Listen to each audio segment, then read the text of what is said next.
ಶಿರೂರು ಬಳಿ ರಾಷ್ಟ್ರೀಯ ಹೆದ್ದಾರಿ 66ರಲ್ಲಿ ಗುಡ್ಡ ಕುಸಿತದಿಂದಾಗಿ ಮಣ್ಣಿನಡಿ ಸಿಲುಕಿದ್ದ ಮತ್ತೊಂದು ಮೃತದೇಹ ಗಂಗಾವಳಿ ನದಿಯಲ್ಲಿ ಪತ್ತೆಯಾಗಿದೆ. ಈವರೆಗೂ 5 ಜನರ ಮೃತದೇಹ ಹೊರತೆಗೆದಿದ್ದು ಉಳಿದವರಿಗಾಗಿ ಎನ್ಡಿಆರ್ಎಫ್ ಸಿಬ್ಬಂದಿಯಿಂದ ಶೋಧ ಕಾರ್ಯಾಚರಣೆ ಮುಂದುವರೆದಿದೆ. ಉತ್ತರ ಕನ್ನಡ ಜಿಲ್ಲೆಯ ಶಿರೂರು ಬಳಿ ಗುಡ್ಡ ಕುಸಿತದಿಂದಾಗಿ ಗಂಗಾವಳಿ ನದಿ ದಡದಲ್ಲಿದ್ದಂಥ ಕುಟುಂಬದವರಿಗೂ ಕೂಡ ಸಂಕಷ್ಟ ಎದುರಾಗಿದೆ. ನದಿ ಮಧ್ಯಭಾಗಕ್ಕೆ ಬಂಡೆಗಳು ಕೊಚ್ಚಿಕೊಂಡು ಹೋಗಿದ್ದು ನದಿ ದಡದಲ್ಲಿದ್ದಂಥ 2 ಮನೆಗಳು ಸಂಪೂರ್ಣ ಹಾನಿಯಾಗಿವೆ. ಉತ್ತರ ಕನ್ನಡ ಜಿಲ್ಲೆಯ ಶಿರೂರಿನಲ್ಲಿ ಒಂದು ಬದಿ ಗುಡ್ಡ ಕುಸಿದು ಹಲವರು ಮಣ್ಣಿನಡಿ ಸಿಲುಕಿದ್ರೆ ಗುಡ್ಡ ಕುಸಿತದ ರಭಸಕ್ಕೆ ಮತ್ತೊಂದು ಬದಿಯ 2 ಮನೆಗಳು ಕೂಡ ನೆಲಸಮವಾಗಿವೆ. 2 ಮನೆಯಲ್ಲಿನ 7 ಜನರ ಪೈಕಿ ಓರ್ವ ವೃದ್ಧೆ ಸಾವನ್ನಪ್ಪಿದ್ದಾರೆ. 6 ಮಂದಿ ಪ್ರಾಣಾಪಾಯದಿಂದ ಪಾರಾಗಿದ್ದಾರೆ. ಚಿಕ್ಕಮಗಳೂರು ಜಿಲ್ಲೆಯ ಶೃಂಗೇರಿ ತಾಲೂಕಿನಲ್ಲಿ ಮಳೆ ಅಬ್ಬರಿಸಿ ಬೊಬಿರಿತಿದೆ. ಪಶ್ಚಿಮ ಘಟ್ಟಗಳ ಸಾಲಿನಲ್ಲಿ ಭಾರೀ ಮಳೆ ಆಗ್ತಿರುವಂತಹ ಹಿನ್ನೆಲೆ ತುಂಗಾ ನದಿಯ ಒಳಹರಿವು ಹೆಚ್ಚಳವಾಗಿದೆ. ತುಂಗಾ ನದಿ ತೀರದಲ್ಲಿರುವಂತಹ ಶೃಂಗೇರಿ ಮಠದ ಸಂಧ್ಯಾವಂದನಾ ಮಂಟಪ ಸಂಪೂರ್ಣ ಮುಳುಗುವ ಹಂತಕ್ಕೆ ತಲುಪಿದೆ. ಮಂಟಪ ಮುಳುಗಡೆಗೆ ಕೇವಲ 3 ಅಡಿ ಮಾತ್ರ ಬಾಕಿ ಇದೆ. ಮಠಕ್ಕೆ ಸಂಪರ್ಕಿಸುವಂತಹ ಪರ್ಯಾಯ ರಸ್ತೆಯೂ ಕೂಡ ಮುಳುಗಡೆಯಾಗಿದೆ. ಮಲ್ನಾಡಿನಲ್ಲಿ ಅಬ್ಬರದ ಮಳೆ ಸುರಿಯುತ್ತಿರುವುದರಿಂದ ದಾವಣಗೆರೆ ಜಿಲ್ಲೆಯಲ್ಲಿ ಪ್ರವಾಹದ ಭೀತಿ ಎದುರಾಗಿದೆ. ಹರಿಹರ ತಾಲೂಕಿನ ಒಕ್ಕಡಗಾತ್ರಿ ಕರಿಬಸಜ್ಜಯ್ಯ ಪುಣ್ಯಕ್ಷೇತ್ರದ ಸ್ನಾನಘಟ್ಟ ಮುಳುಗಡೆಯಾಗಿದೆ. ಭಕ್ತರಿಗೆ ನದಿಗೆ ಇಳಿಯದಂತೆ ದೇವಸ್ಥಾನದ ಸಮಿತಿ ಸೂಚನೆ ಕೊಟ್ಟಿದೆ. ಫತ್ತೇಪುರ ಉಕ್ಕಡಗಾತ್ರಿ ರಸ್ತೆ ಸಂಪೂರ್ಣವಾಗಿ ಕಡಿತವಾಗಿದೆ. ಉಕ್ಕಡಗಾತ್ರಿಗೆ ಬರುವವರು 16 ಕಿಲೋಮೀಟರ್ ಸುತ್ತುವಂತಹ ಸ್ಥಿತಿ ನಿರ್ಮಾಣವಾಗಿದೆ. ಕಬಿನಿ ಜಲಾಶಯದಿಂದ ಅಪಾರ ಪ್ರಮಾಣದ ನೀರು ಹೊರಕ್ಕೆ ಬಿಡಲಾಗ್ತಾ ಇದ್ದು ಕಪಿಲಾ ನದಿ ಬೋರ್ ಕೆರೆದು ಹರಿತಾ ಇದೆ. ಮೈಸೂರು ಜಿಲ್ಲೆಯ ನಂಜನಗೂಡು ಸೇತುವೆ ಬಳಿ ಮನಮೋಹಕ ದೃಶ್ಯ ಡ್ರೋನ್ ಕ್ಯಾಮೆರಾದಲ್ಲಿ ಸೆರೆಯಾಗಿದೆ. ಸೇತುವೆ ಮೇಲೆ ವಾಹನಗಳು, ಪಕ್ಕದಲ್ಲಿ ರೈಲು ಸಂಚರಿಸುವಂತಹ ದೃಶ್ಯ ಕಣ್ಮನ ಸೆಳೆದಿದೆ. ಹಾಸನ ಜಿಲ್ಲೆಯ ಮಲೆನಾಡು ಭಾಗದಲ್ಲಿ ಮಳೆ ಅಬ್ಬರ ಮುಂದುವರೆದಿದೆ. ಭಾರೀ ಮಳೆಯಿಂದಾಗಿ ರಾಷ್ಟ್ರೀಯ ಹೆದ್ದಾರಿ 75ರಲ್ಲಿ ಮತ್ತೆ ಭೂಕುಸಿತ ಉಂಟಾಗಿತ್ತು. ಸಕಲೇಶಪುರ ತಾಲೂಕಿನ ಕೊಲ್ಲಹಳ್ಳಿ ಬಳಿ ಹೆದ್ದಾರಿ ತಡೆಗೋಡೆ ಕುಸಿತವಾಗಿದೆ. ಅವೈಜ್ಞಾನಿಕ ಹಾಗೂ ಕಳಪೆ ಕಾಮಗಾರಿಯಿಂದಾಗಿ ರಸ್ತೆ ಕುಸಿದ ಆರೋಪ ಕೇಳಿಬಂದಿದೆ.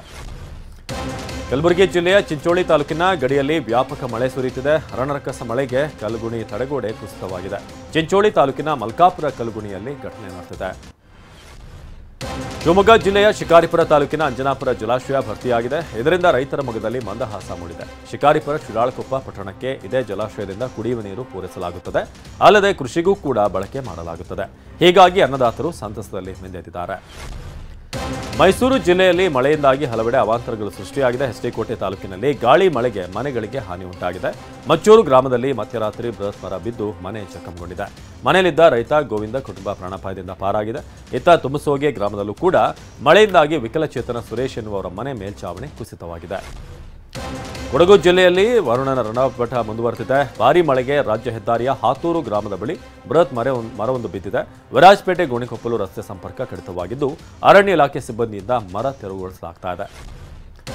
ಕೇರಳದ ವಯನಾಡು ಪ್ರದೇಶದಲ್ಲಿ ಭಾರೀ ಮಳೆ ಹಿನ್ನೆಲೆ ಕಬಿನಿ ಡ್ಯಾಂಗೆ ಅಪಾರ ಪ್ರಮಾಣದ ನೀರು ಹರಿದು ಬರ್ತಾ ಇದೆ. ಕಬಿನಿ ಜಲಾಶಯದಿಂದ 33,771 ಕ್ಯೂಸೆಕ್ ನೀರು ಹೊರಹರಿವಿದ್ದು 33,640 ಕ್ಯೂಸೆಕ್ ಒಳಹರಿವು ಬರ್ತಾ ಇದೆ. ಒಟ್ಟು 19.52 ಟಿಎಂಸಿ ಸಂಗ್ರಹ ಸಾಮರ್ಥ್ಯ ಇರುವಂತಹ ಕಬಿನಿ ಜಲಾಶಯದಲ್ಲಿ ಸದ್ಯ 18.44 ಟಿಎಂಸಿ ನೀರು ಸಂಗ್ರಹವಾಗಿದೆ. ಬೆಳಗಾವಿ ಜಿಲ್ಲೆಯ ಚಿಕ್ಕೋಡಿ ತಾಲೂಕಿನ ಕಲ್ಲೋಳ ಗ್ರಾಮದಲ್ಲಿ ಮಳೆಗೆ ಮನೆಯ ಮೇಲ್ಛಾವಣಿ ಕುಸಿತಗೊಂಡಿದೆ. ಗೋಪಾಲ ಶಾಹೀರ್ಗೆ ಸೇರಿದಂತಹ ಮನೆಯ ಮೇಲ್ಛಾವಣಿ ಕುಸಿತಗೊಂಡಿದ್ದು ಅದೃಷ್ಟವಶಾತ್ ಯಾವುದೇ ಪ್ರಾಣಹಾನಿ ಸಂಭವಿಸಿಲ್ಲ. ಮಹಾರಾಷ್ಟ್ರದಲ್ಲಿ ಭಾರೀ ಮಳೆ ಸುರಿಯುತ್ತಿದ್ದು ಯಾದಗಿರಿ ಜಿಲ್ಲೆಯಲ್ಲಿ ಪ್ರವಾಹದ ಭೀತಿ ಶುರುವಾಗಿದೆ. ಮುನ್ನೆಚ್ಚರಿಕೆ ಕ್ರಮದ ಬಗ್ಗೆ Yadgir DC doctor Sushila B ಮಾಹಿತಿ ನೀಡಿದ್ದಾರೆ. ಪ್ರವಾಹಕ್ಕೆ ತುತ್ತಾಗಬಹುದಾದಂತಹ 80 ಗ್ರಾಮಗಳನ್ನು ಪಟ್ಟಿ ಮಾಡಿದ್ದು ನೋಡಲ್ ಅಧಿಕಾರಿಗಳನ್ನು ನೇಮಕಗೊಳಿಸಿದ್ದಾರೆ. 32 ಗ್ರಾಮ ಪಂಚಾಯತ್ ವ್ಯಾಪ್ತಿಯಲ್ಲಿ ಕಾಳಜಿ ಕೇಂದ್ರಗಳನ್ನು ಗುರುತಿಸಲಾಗಿದೆ. ಪಂಚಾಯತ್ ಮಟ್ಟದಲ್ಲಿ ಕಾರ್ಯಪಡೆಯನ್ನು ಕೂಡ ರಚಿಸಲಾಗಿದೆ. ವಾಲ್ಮೀಕಿ ಅಭಿವೃದ್ಧಿ ನಿಗಮದಲ್ಲಿ ಹಗರಣಕ್ಕೆ ಸಂಬಂಧಪಟ್ಟಂತೆ ಇಡಿ ಇಕ್ಕಳದಲ್ಲಿರುವಂತಹ ಮಾಜಿ ಸಚಿವ ನಾಗೇಂದ್ರ ಕಸ್ಟಡಿ ಅವಧಿ ನಾಳೆಗೆ ಅಂತ್ಯವಾಗಲಿದೆ. ಹೀಗಾಗಿ ಎಂದೇ ತೀವ್ರ ವಿಚಾರಣೆ ನಡೆಸಿ ಇಡಿ ಅಧಿಕಾರಿಗಳು ಮತ್ತಷ್ಟು ಮಾಹಿತಿ ಕಲೆ ಹಾಕಲಿದ್ದಾರೆ. ಮೊದಲ ಬಾರಿಗೆ ಗೆದ್ದ ಕಾಂಗ್ರೆಸ್ ಶಾಸಕರಿಗೆ ಖಾಸಗಿ ಡಿನ್ನರ್ ಪಾರ್ಟಿಯನ್ನು ಆಯೋಜಿಸಲಾಗಿತ್ತು. ಡಿನ್ನರ್ ಪಾರ್ಟಿ ನೆಪದಲ್ಲಿ ನಿನ್ನೆ ತಡರಾತ್ರಿವರೆಗೂ ನೂತನ ಶಾಸಕರು ಚರ್ಚೆ ನಡೆಸಿದ್ದಾರೆ. ಸರ್ಕಾರದೊಳಗಿನ ಕೆಲ ತೀರ್ಮಾನಗಳಿಂದ ಶಾಸಕರಿಗೆ ಅಸಮಾಧಾನ ಆಗಿದೆ. ನಮಗೆ ಸೂಕ್ತ ಅನುದಾನ ಸಿಗ್ತಿಲ್ಲ, ವರ್ಗಾವಣೆ ವಿಚಾರವಾಗಿಯೂ ಕೂಡ ನಮ್ಮನ್ನು ದೂರ ಇಡಲಾಗಿದೆ, ನಾವು ಶಾಸಕರಾಗಿ ಏನು ಪ್ರಯೋಜನ ಅಂತ ಡಿನ್ನರ್ ಪಾರ್ಟಿಯಲ್ಲಿ ಹೇಳಿದ್ದಾರೆ. ವಿಜಯಪುರ ಜಿಲ್ಲೆಯ ಮುದ್ದೇಬಿಹಾಳದ ಹುಡ್ಕೋ ಕಾಲೋನಿಯಲ್ಲಿ ಮೊಹಮ್ಮದ್ ಹುಸೇನ್ ಎನ್ನುವರ ಮನೆಯಲ್ಲಿ ಕಳ್ಳತನ ಆಗಿದೆ. ಮನೆಯಲ್ಲಿ ಚಿನ್ನಾಭರಣ, ಬೆಳ್ಳಿ ಮತ್ತು ನಗದು ದೋಚಿ ಖದೀಮರು ಪರಾರಿಯಾಗಿದ್ದಾರೆ. ಮುದ್ದೇಬಿಹಾಳ ಪೊಲೀಸ್ ಠಾಣೆಯಲ್ಲಿ ಪ್ರಕರಣ ದಾಖಲಾಗಿದೆ. ಬೆಂಗಳೂರು ಗ್ರಾಮಾಂತರ ಜಿಲ್ಲೆಯ ನೆಲಮಂಗಲ ತಾಲೂಕಿನ ದಾಬಸ್ಪೇಟೆಯಲ್ಲಿ ಮನೆಯ ಬಾಗಿಲು ಮುರಿದು ಕಳ್ಳತನ ಮಾಡಲಾಗಿದೆ. ಸಂತೋಷ್ ಎನ್ನುವವರ ಮನೆಯಲ್ಲಿದ್ದ ನಗದು, ಚಿನ್ನಾಭರಣ ಕದ್ದೊಯ್ದಿದ್ದಾರೆ. ಕಳ್ಳತನದ ದೃಶ್ಯ ಸಿಸಿ ಕ್ಯಾಮೆರಾದಲ್ಲಿ ಸೆರೆಯಾಗಿದೆ. ದಾಬಸ್ಪೇಟೆ ಪೊಲೀಸ್ ಠಾಣೆಯಲ್ಲಿ ಪ್ರಕರಣ ದಾಖಲಾಗಿದೆ.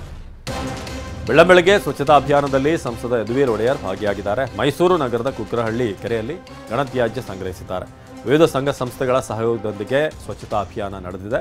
ಕುಕ್ಕರಹಳ್ಳಿ ಕೆರೆ ಏರಿ ಮೇಲೆ ಬಿದ್ದ ಪ್ಲಾಸ್ಟಿಕ್ ಬಾಟಲ್, ಪ್ಲಾಸ್ಟಿಕ್ ಕವರ್ ಸೇರಿದ ಹಾಗೆ ವಿವಿಧ ಘನತ್ಯಾಜ್ಯ ಸಂಗ್ರಹ ಅಭಿಯಾನದಲ್ಲಿ 100 ಜನ ಭಾಗಿಯಾಗಿದ್ದರು.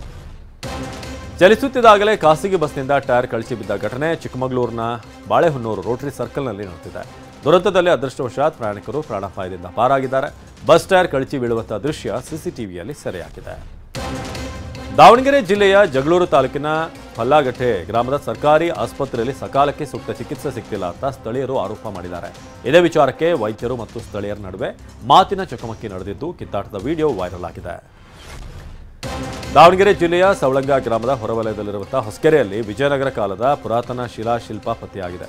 ಮೇಲ್ನೋಟಕ್ಕೆ ಭೈರವ, ಕಾಳಿ ಮತ್ತು ವೀರಭದ್ರ ಶಿಲ್ಪಗಳಿಗೆ ಹೊಂದಿಕೆಯಾಗುವ ಲಕ್ಷಣ ಇರುವಂತಹ ಶಿಲಾಶಿಲ್ಪ ಇದಾಗಿದ್ದು ವಿಜಯನಗರ ಸಾಮ್ರಾಜ್ಯಕ್ಕೆ ಸೇರಿದ್ದು ಎನ್ನಲಾಗ್ತಾ ಇದೆ. ಪಂಚೆ ಹಾಕೊಂಡು ಬಂದಿದ್ದಕ್ಕೆ ರೈತನನ್ನ ಮಾಲ್ ಸಿಬ್ಬಂದಿ ಒಳಗೆ ಬಿಡದ ಪ್ರಸಂಗ ನಡೆದಿದೆ. ಬೆಂಗಳೂರಿನ ಜಿಟಿ ಮಾಲ್ನಲ್ಲಿ ಘಟನೆ ನಡೆದಿದೆ. ಹಾವೇರಿ ಮೂಲದ ನಾಗರಾಜ್ ತಮ್ಮ ತಂದೆ ತಾಯಿಯನ್ನ ಜಿಟಿ ಮಾಲ್ಗೆ ನಿನ್ನೆ ಸಂಜೆ ಸಿನಿಮಾ ತೋರಿಸೋಕೆ ಅಂತ ಕರ್ಕೊಂಡು ಬಂದಿದ್ರು. ಮಾಲ್ ಪ್ರವೇಶ ದ್ವಾರದಲ್ಲಿ ತಡೆದ ಸಿಬ್ಬಂದಿ ಪಂಚೆ ಹಾಕಿದ್ದಾರೆ ಅನ್ನೋ ಕಾರಣಕ್ಕೆ ಪ್ರವೇಶ ನಿರಾಕರಿಸಿದ್ದಾರೆ. ಜುಲೈ 27ರಿಂದ ಭಾರತ ಮತ್ತು ಶ್ರೀಲಂಕಾ ನಡುವೆ ಕ್ರಿಕೆಟ್ ಸರಣಿ ಶುರುವಾಗ್ತಿದೆ. ಈ ಸರಣಿಯಲ್ಲಿ ಕೊಹ್ಲಿ, ರೋಹಿತ್ ಶರ್ಮಾ, ಬುಮ್ರಾ ಆಡಬೇಕು ಅನ್ನೋದು ಟೀಂ ಇಂಡಿಯಾ ಮುಖ್ಯ ಕೋಚ್ ಗಂಭೀರ್ ಅವರ ಅಪೇಕ್ಷೆ. ಆದರೆ ಸರಣಿಯಲ್ಲಿ ಆಡುವ ಬಗ್ಗೆ ಕೊಹ್ಲಿ, ರೋಹಿತ್, ಬುಮ್ರಾ ನಿರ್ಧಾರ ಕೈಗೊಳ್ಳಬೇಕಿದೆ.